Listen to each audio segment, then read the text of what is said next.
નમસ્તે મિત્રો, આજે આપણે વાત કરવાના છીએ એક હોટલમાં સંત સાથે બનેલી ઘટના। સૌરાષ્ટ્રના હાઈવે રસ્તા ઉપર એક એવી હોટલ ઊભી હતી જેનું નામ સાંભળતા જ મુસાફરોના મનમાં ભોજનની સુગંધ ફરી વળતી। આ હોટલ માત્ર એક ભોજનાલય નહોતી, પરંતુ આજુબાજુના અનેક ગામડાઓમાં અને શહેરોમાં તેની ખ્યાતિ ફેલાયેલી હતી। ટ્રક ચાલકો, મુસાફરો, ખેડૂત પરિવાર, વેપારીઓ સૌ કોઈ આ રસ્તે આવે એટલે બાપા સીતારામ હોટલમાં એકવાર તો ઊભા રહે। હોટલની બહાર ઊભેલી લોખંડી તકતી ઉપર મોટા મોટા અક્ષરોમાં લખાયેલું નામ જાણે લોકોને આમંત્રણ આપતું હોય। અંદર પ્રવેશ કરતાં જ ગરમ ગરમ રોટલીઓની સુવાસ, શાકભાજીઓની ખુશ્બુ અને દાળ ભાતની વાસથી આખું વાતાવરણ જીવંત લાગતું। લોકો પ્રેમથી ગુજરાતી થાળી જમતા અને પેટ ભરાઈ જાય પછી પણ મન સંતોષ ન પામે એવી વ્યવસ્થા હતી। આ હોટલનો માલિક શરૂઆતમાં બહુ જ સીધો અને મહેનતી માણસ હતો। વર્ષોની મહેનત પછી હોટલ અહીં સુધી પહોંચેલી, પણ સમય જતાં વખાણો વધતા ગયા, ભીડ વધતી ગઈ અને સાથે સાથે માલિકના મનમાં એક મોટો ગર્વ ધીમે ધીમે ઉગવા લાગ્યો। હવે તે પોતાને સામાન્ય હોટલવાળો માનતો ન રહ્યો। તેને લાગવા લાગ્યું કે આ રસ્તો તો તેની હોટલને કારણે જ ઓળખાયેલો છે। કોઈ ગ્રાહક ફરિયાદ કરે તો તે સહન ન કરી શકે, કર્મચારીઓ સાથે કડક બોલે અને સામે બેઠેલા માણસને પણ પોતાની નજરે નાનું સમજવા લાગ્યો। અમારી હોટલમાં જમવું એટલે નસીબ, એવી ભાવના તેના ચહેરા પરથી સ્પષ્ટ દેખાતી। ખાસ કરીને સાધુ સંતો પ્રત્યે તેના મનમાં અણગમો હતો। તેને લાગતું કે આવા લોકોને તો ફક્ત રખડતા જ હોય, મફતમાં જમવા આવે અને પછી ઉપદેશ આપીને ચાલ્યા જાય। ભલે હોટલનું નામ બાપા સીતારામ હતું, પરંતુ માલિકના વર્તનમાં ક્યાંય ભક્તિ કે નમ્રતા રહી નહોતી। નામ ભગવાનનું હતું, પણ અંદર અહંકાર બેઠો હતો। સાંજ પડે એટલે હોટલમાં ભીડ વધી જાય, અવાજો, થાળીઓની ખખડાટ, કર્મચારીઓનો દોડધામ, બધું મળીને વાતાવરણ ગરમ થઈ જાય। આવી જ એક સાંજ હતી જ્યારે સૂરજ ધીમે ધીમે ઢળી રહ્યો હતો અને હાઈવે ઉપર વાહનોની અવરજવર વધી રહી હતી। માલિક કાઉન્ટર પાસે ઊભો હતો, નજર ફેરવીને લોકો ઉપર હુકમ ચલાવતો। તે સમયે તેને ખબર નહોતી કે આજની સાંજ તેની જિંદગીમાં એવો વળાંક લાવશે જે તેની આખી વિચારધારાને હચમચાવી નાખશે। તે હજી પોતાના ગર્વમાં ડૂબેલો હતો, પોતાનો સર્વ માનતો હતો। સાંજના 8 વાગ્યાની આસપાસ બાપા સીતારામ હોટલમાં હંમેશના જેવી જ ભીડ હતી। થાળીઓ વાગતી હતી, લોકો ઊંચા અવાજે વાતો કરતા હતા અને રસોડામાંથી શાક અને રોટલીઓનો વાસ આખી હોટલમાં ફેલાયેલી હતી। એ જ વેળાએ હોટલના દરવાજે એક સંત પ્રવેશ્યા। તેમના શરીર ઉપર સાદી બંડી હતી, ચહેરા પર શાંતિ હતી અને આંખોમાં એવી ગંભીરતા હતી જે બહુ ઓછા લોકોને દેખાય। તેમના પાછળ 2 ચેલા શાંતિથી ચાલતા આવતા હતા। ત્રણેયના પગલામાં કોઈ ઉતાવળ નહોતી, કોઈ દેખાડો નહોતો, માત્ર ભૂખ હતી અને એક આશા હતી કે બાપા સીતારામ નામ ધરાવતી જગ્યાએ માનવતા મળશે। પણ સંત હોટલમાં પ્રવેશ્યા એ ક્ષણથી જ માલિકની નજર બદલાઈ ગઈ। તેણે ઉપરથી નીચે સુધી જોઈ લીધા, જાણે કોઈ ગુનેગાર આવ્યા હોય। મનમાં તરત જ વિચાર આવ્યો, આ રખડતા બાવા આવ્યા, હવે ઉપદેશ આપશે, ભોજન ખાશે અને પછી તકલીફ ઊભી કરશે। તે વિચાર સાથે એ માલિકના ચહેરા પર તિરસ્કાર છલકાઈ આવ્યો। કોઈ કર્મચારીને પણ પ્રેમથી કહેવાથી બદલે તે રૂખા સ્વરે બોલ્યો, બાજુમાં બેસાડો, વધારે લાડ લડાવવાની જરૂર નથી. એ શબ્દોમાં છુપાયેલ અપમાન સંતે સાંભળ્યું પણ મૌન રાખ્યું. સંત અને તેમના ચેલાઓ એક ખૂણે બેઠા. આસપાસ બેઠેલા લોકો કાના ખુશી કરવા લાગ્યા. કોઈ કહે સંત છે તો કોઈ કહે આવા લોકો તો હોટલમાં શા માટે આવે? ભીડ વચ્ચે બેઠેલા સંત જાણે સૌની નજરમાં શરમ અનુભવતા હતા. થોડી વાર પછી થાળી આવી, પણ એ પીરસવામાં પણ પ્રેમ નહોતો, જાણે કોઈ ફરજ પૂરી કરી હોય એમ. છતાં સંતે કોઈ ફરિયાદ ન કરી. ત્રણેય શાંતિથી જમવા લાગ્યા, મૌન સાથે, સંયમ સાથે. પણ ભોજન દરમિયાન સંતનો હાથ થાળીને અડી ગયો અને થાળી ટેબલ પરથી સરકીને નીચે પડી ગઈ. શરમ, શાક, દાળ, ભાત બધું જમીન પર ઢોળાઈ ગયું. એક ક્ષણ માટે હોટલના સન્નાટો છવાઈ ગયો. બધા લોકોની નજર એ તરફ વળી અને એ ક્ષણે માલિકના અંદરના અહંકારને જાણો આગ લાગી ગઈ. તે ગુસ્સામાં દોડતો આવ્યો, આંખો લાલ, અવાજ ઊંચો. એલા, ધ્યાન રાખીને જમતા હોત તો. તે શીશ પાડ્યો, તમારા જેવા રખડતા ક્યાંથી પોગી જાય? હોટલને ધર્મશાળા સમજી છે કે શું? એ શબ્દો સરી જેવા હતા. ભીડ સામે બધાની હાજરીમાં એક સંતને આવી રીતે અપમાનિત કરવામાં આવ્યો. માલિક એટલામાંથી પણ અટક્યો નહીં. ગુસ્સામાં આવીને તેને સંતની બંડી પકડી લીધી, જાણે કોઈ ચોરને પકડી લીધો હોય. આ બધું નુકસાન કોણ ભરે?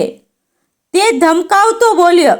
સંતના ચેલાઓના ચહેરા પર ભય છવાઈ ગયો. તેઓ કંઈ બોલવા ગયા તો માલિકે તેમને પણ આંખ બતાવી. હોટલમાં બેઠેલા કેટલાક લોકો માથું ઝુકાવી લીધું તો કેટલાક મૌન રહ્યા. કોઈએ પણ હિંમત ન કરી કે આ અપમાન સામે અવાજ ઉઠાવે. એ ક્ષણ માત્ર એક સંત માટે નહીં, પરંતુ માનવતા માટે કઠોર હતી.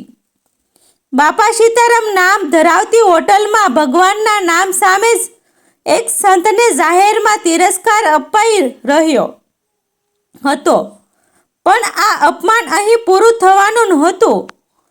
આ તો માત્ર તોફાન પહેલાંની શાંતિ હતી. માલિકને ખબર નહોતી કે તેણે જે હાથમાં પકડ્યું છે તે માત્ર એક બંડી નથી, તે પોતાની જ અહંકારી ગાંઠ પકડી રહ્યો છે. અને હવે એ ગાંઠ તૂટવાની હતી, બહુ જોરદાર રીતે. માલિકે સંતની બંડી પકડી રાખી હતી. એ ક્ષણમાં હોટલમાં બધા અવાજ જાણે થંભી ગયા હતા. થાળીઓ વાગતી બંધ થઈ ગઈ, લોકોની વાતો અટકી ગઈ અને દરેક નજર એ જ દ્રશ્ય પર અટકી ગઈ. સંત શાંત બેઠા હતા, પણ આ શાંતિ હવે સહનશીલતાની નહોતી. તે અંદર સળગતી આગને છુપાવી રાખેલી શાંતિ હતી. આંખોમાં અચાનક એક કઠોર તેજ આવી ગયું. અપમાનિત હદ વટાવી ગઈ હતી. હવે મૌન રાખવું પોતાને અપમાન આપવાનું હતું. સંત ધીમે ધીમે ઊભા થયા. માલિક હજી પણ બંડી પકડીને ઊભો હતો, જાણે પોતાને કોઈ મોટું કામ કરી રહ્યો હોય. એ ક્ષણે સંતે પોતાની બંડીમાં હાથ નાખ્યો. આ ક્રિયા જોઈને માલિક એક ક્ષણ માટે થંભી ગયો. હોટલમાં બેઠેલા લોકોના હાથ ધબકારા તેજ થઈ ગયા. કોઈને સમજાતું નહોતું કે હવે શું થવાનું છે. સંતે બંડીમાંથી પૈસા બહાર કાઢ્યા. હાથમાં ભરપૂર પૈસા હતા. સંતે સીધી નજર માલિકની આંખોમાં નાખી અને કડક સ્વરમાં બોલ્યા, પૈસા પૈસા જોઈએ છે ને? આ શબ્દો તો કોઈ શીશ નહોતા, પણ એમાં એવો ભાર હતો કે માલિકના શરીરમાંથી ગુસ્સો ઓસરી ગયો. સંતે પૈસા આગળ કરતા બોલ્યા, તારા જે ભોજનના થાય એ લઈ લે. અમને દયા બતાવીને જરૂર નથી. ભૂખ લાગી હતી એટલે આવ્યા હતા, અપમાન સહન કરવા નહીં. પછી સંતે પૈસા ટેબલ પર મૂકી દીધા. એ પૈસા જાણે માલિકના અહંકાર પર પડેલો થપ્પડ હતા. હોટલમાં બેઠેલા લોકો સ્તબ્ધ રહી ગયા. કોઈની આંખો પહોળી થઈ ગઈ તો કોઈને માથું ઝુકાવી લીધું. સંત આગળ બોલ્યા, આ હોટલનું નામ બાપા સીતારામ છે એટલે કે અમે આવ્યા. બાકી તો આ રસ્તા ઉપર આવી હોટલનો અનેક છે. નામ ભગવાનનું રાખીને અંદર માણસાઈ ન હોય તો એ નામ અપમાન થાય છે. એ શબ્દ કોઈ ઉપદેશ જેવા નહોતા. એ તો સત્યનો કરડતો સાબુક હતો. માલિકના હાથમાંથી સંતની બંડી છૂટી ગઈ. તેના ચહેરા પરથી રૂઆબર ઓસરતો ગયો. જે માણસ થોડા ક્ષણ પહેલા સીઝો પાડી રહ્યો હતો એ હવે કંઈક બોલી શકતો નહોતો. હોટલમાં બેઠેલા લોકોના મનમાં હલચલ મચી ગઈ. કોઈને મનમાં વિચાર્યું, આપણે પણ તો મૌન રહ્યા તો કોઈને પોતાની ભૂલનો અહેસાસ થયો. માલિકના પગ જાણે જમીન સાથે ચોંટાઈ ગયા. તેની આંખ સામે પોતાના અહંકારની ફિલ્મ ફરી વળવા લાગી. કર્મચારીઓને સાથેનો ઉત્સાહ, ગ્રાહકો સાથેનો અણસાર અને ખાસ કરીને સાધુ સંતો પ્રયત્નોનો તિરસ્કાર, આજે એ બધું એક ક્ષણ સામે આવી ઊભું થયું હતું. માલિક અચાનક સંતના હાથ પકડીને બોલી ઉઠ્યો, મહારાજ બેસો, ફરીથી જમો. એ અવાજમાં હવે ગુસ્સો નહોતો, એમાં ડર હતો, શરમ હતી અને અંદરથી તૂટતો માણસ હતો. સંતે તેની તરફ જોયું. નજરમાં કઠોરતા તો હતી પણ ક્રોધ નહોતો. સંત ધીમે બોલ્યા, ભાઈ, મારાથી ભૂલથી ઢોળાઈ ગયું. મને કોઈ શોખ નહોતો, પણ તું જે બોલ્યો એ શબ્દો ભૂલથી નહોતા. આ શબ્દો માલિકના હૃદયમાં ઉતર્યા. એ ક્ષણે તેને સમજાઈ ગયું કે આજે નુકસાન માત્ર ભોજનનું નહોતું. આજે તો તેણે પોતાની માનતા જમીન પર ઢોળી દીધી હતી. હોટલમાં હવે શાંતિ હતી, પરંતુ એ શાંતિ પહેલા જેવી નહોતી. એ જ શાંતિ અહંકારના તૂટવાના અવાજ પછીની હતી. માલિકના હાથ હજુ પણ ધ્રુજી રહ્યા હતા. થોડા ક્ષણ પહેલા જે માણસને પોતાને આ રસ્તાનો રાજા માનતો હતો એ હવે સંતની સામે એકદમ નાનો લાગી રહ્યો હતો. તેની આંખોમાં હવે ગુસ્સો નહોતો, તેમાં શરમ હતી, ડર હતો અને અંદરથી ફૂટતું મન હતું. જેણે ધીમે ધીમે જમીન પરથી ઢોળાયેલું ભોજન જોયું અને એ સાથે તેને પોતાના વર્તનનું ચિત્ર પણ દેખાઈ ગયું. ભોજન તો સાફ કરી શકાય, પણ શબ્દોથી થયેલું અપમાન કેવી રીતે સાફ કરવું એ પ્રશ્ન તેને અંદરથી ખાઈ રહ્યો હતો. માલિકે બંને હાથ જોડ્યા. આ દ્રશ્ય હોટલમાં બેઠેલા દરેક માણસ માટે અચંબાનો હતો. જે માણસ થોડા સમય પહેલા સીઝો પાડી રહ્યો હતો એ હવે નમ્રતાથી ઝોકી રહ્યો હતો. મહારાજ, તેની અવાજ હવે ધીમો અને ભેજવાળો હતો. મોટી ભૂલ થઈ ગઈ, મને માફ કરી દો. અહંકારમાં અંત થયો હતો. તે બોલતો હતો, પણ શબ્દો કરતાં વધુ તેની આંખો બોલતી હતી. સંતે તેની તરફ શાંતિથી જોયું. એ નજરમાં કોઈ જીતનો આનંદ નહોતો, કોઈ બદલતો નહોતો, માત્ર એક સ્થિર શાંતિ હતી. સંતે ધીમે બેઠા અને બોલ્યા, ભાઈ, ભોજન ઢોળાઈ જવું એ ભૂલ છે, પણ માણસને અપમાનિત કરવું એ પાપ છે. નામ બાપા સીતારામ રાખ્યું છે તો એ નામ પ્રમાણે વર્તન પણ હોવું જોઈએ. એ શબ્દો હળવા હતા, પણ એની અંદર ભારે હતી. માલિકના હૃદયમાં કંઈક તૂટી ગયું.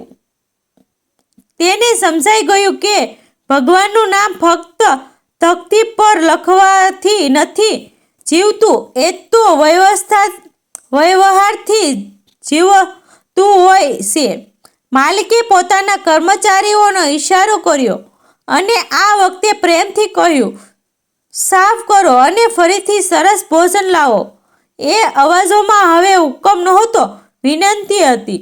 સંત અને તેમના ચેલાઓ આનંદપૂર્વક ફરી બેસાડવામાં આવ્યા. ભોજન પીરસાયું, પણ આ વખતનું ભોજન માત્ર પેટ માટે નહોતું, એ આત્મા માટે હતું. હોટલમાં બેઠેલા લોકો શાંતિથી આ દ્રશ્ય જોઈ રહ્યા હતા. કોઈના ચહેરા પર ચંકો હતો તો કોઈના ચહેરા પર અહેસાસ. જમ્યા પછી સંત ઊભા થયા. માલિક ફરી હાથ જોડીને ઊભો રહ્યો. સંતે કહ્યું, અહંકાર માણસને અંધ બનાવે છે, પણ પસ્તાવો આંખ ખોલે છે. એટલું કહી સંત અને તેમના ચેલાઓ શાંતિથી બહાર નીકળી ગયા. હોટલના દરવાજે પહોંચતા પહોંચતા પણ કોઈએ તાળી ન પાડી, કોઈએ અવાજ ન કર્યો, કારણ કે એ ક્ષણ ઉપદેશથી મોટી હતી. એ દિવસ પછી બાપા સીતારામ હોટલ બદલાઈ ગઈ. ભોજન તો પહેલાથી જેમ જ સ્વાદિષ્ટ રહ્યું, પણ હવે વ્યવહાર બદલાયો. માલિક દરેક મહેમાનોને સમાન નજરે જોવા લાગ્યો. સાધુ હોય કે મુસાફરો, ગરીબ હોય કે ધનવાન, સૌને એક સરખો માન. અહંકારની જગ્યાએ નમ્રતા આવી અને લોકો કહેવા લાગ્યા, આ હોટલમાં ભોજન નહીં, માણસાઈ પણ મળે છે. આ ઘટના વર્ષો સુધી આ રસ્તા પર ચર્ચાતી રહી. કોઈ કહે, એક સંત આવ્યો અને એક માણસ બદલી ગયો, તો કોઈ કહે, એ દિવસ પછી બાપા સીતારામ નામ સાચું સાબિત થયું, કારણ કે એ દિવસ માલિકે સમજી લીધું હતું, ભગવાનનું નામ કમાવવું હોય તો પહેલા માણસ બનવું પડે. આ ઘટના પછી બાપા સીતારામ હોટલ માત્ર એક ભોજનાલય રહી નહોતી, એ એક અનુભવ બની ગઈ હતી. જે લોકો એ સાંજ ત્યાં હાજર હતા, તેઓ જ્યારે પણ આ રસ્તે ફરી પસાર થતા, હોટલ તરફ નજર કરી લેતા અને મનમાં એ દ્રશ્ય ફરી જીવિત થઈ જતું. માલિક માટે તો એ ઘટના જાણે નવી જિંદગીની શરૂઆત હતી. સવારે હોટલ ખોલે ત્યારે પહેલા ભગવાનનું નામ લેતો, પરંતુ હવે સાથે સાથે એ સંતના શબ્દો પણ તેમના કાનમાં ગૂંજતા. નામ તકતી પર નહીં, વર્તમાનમાં જીવવું જોઈએ. કર્મચારીઓ સાથે તેવો વ્યવહાર બદલાઈ ગયો. જ્યારે પહેલા કડક અવાજે અને તિરસ્કાર હતો, ત્યાં હવે સમજણ અને સંયમ આવ્યો. કોઈ ગરીબ મુસાફર આવે તો તે જાતે પાણી પૂછાવે, કોઈ સાધુ આવે તો તેને આદરથી બેસાડે, જાણે અંદર બેઠેલો અહંકાર સંપૂર્ણ રીતે તૂટી ગયો હોય. કેટલાક દિવસો પછી એક દિવસ એવું પણ આવ્યું કે એક વૃદ્ધ સાધુ હોટલમાં આવ્યા. માલિકે તેમને જોઈને તરત જ ખુરશી ખસેડી, હાથ જોડ્યા અને પ્રેમથી ભોજન પીરસ્યું. એ ક્ષણે માલિકને પોતાના મનમાં અજાણ્યો શાંતિનો અનુભવ થયો. તેને સમજાઈ ગયું કે આદર આપવાથી માણસ નાનો થતો નથી, પરંતુ અંદરથી મોટો બને છે. હોટલમાં આવનાર લોકો પણ આ બદલાવ અનુભવી રહ્યા હતા. વાતાવરણમાં હવે શીશો નહીં, પણ સંયમ હતો. થાળીઓ તો પહેલા જેવી જ વાગતી, પણ એમાં હવે ગુસ્સાનો અવાજ નહોતો. આ ઘટના ધીમે ધીમે આસપાસના ગામડાઓમાં ફેલાઈ. લોકો કહેવા લાગ્યા કે બાપા સીતારામ હોટલમાં હવે ફક્ત ભોજન નહીં, પરંતુ માનવતાનો સ્વાદ મળે છે. કેટલાક તો ખાસ આ કારણસર ત્યાં ઊભા રહેતા. માલિક જ્યારે રાત્રે હોટલ બંધ કરી એકલો બેઠો રહેતો, ત્યારે ઘણીવાર તેની આંખોમાં ભીંજાઈ જતી. એ સંતનું ચહેરું, એ શબ્દ અને પોતાને ભૂતકાળ, બધું તેની સામે આવી ઊભું રહેતું. તે મનમાં પ્રાર્થના કરતો કે ફરી ક્યારે અહંકાર તેને અંધ ન બનાવે. સમય પસાર થયો, વર્ષો વહી ગયા, પણ એ સાંજની ઘટના ક્યારે ભૂસાય નહીં, કારણ કે એ ઘટના માત્ર એક સંત અને એક હોટલના માલિક વચ્ચેની નહોતી. એ ઘટના માણસોને માણસ બનાવવાનું શીખવતી હતી. આજે પણ જો કોઈ મુસાફર ત્યાં જમ્યા પછી કહે કે અહીં શાંતિ મળે છે, તો માલિક મૌન રહી જાય છે, કારણ કે એ જાણે છે કે આ શાંતિ કોઈ ભોજનથી નહીં, પરંતુ એક દિવસ થયેલા પસ્તાવાથી મળે છે. અને આ રીતે બાપા સીતારામ નામ માત્ર લખાણ ન રહ્યું, એ જીવતું નામ બની ગયું. માણસાઈના સ્વરૂપે. મિત્રો, આ વાર્તા કાલ્પનિક છે. તેમાં આવતા તમામ પાત્રો, દ્રશ્યો, સ્થળ, દરેક વસ્તુ કાલ્પનિક છે. મિત્રો, આ અમારી વાર્તા તમને ગમી હોય તો અમારી ચેનલને લાઈક અને શેર, સબસ્ક્રાઈબ કરી દેજો. આભાર મિત્રો.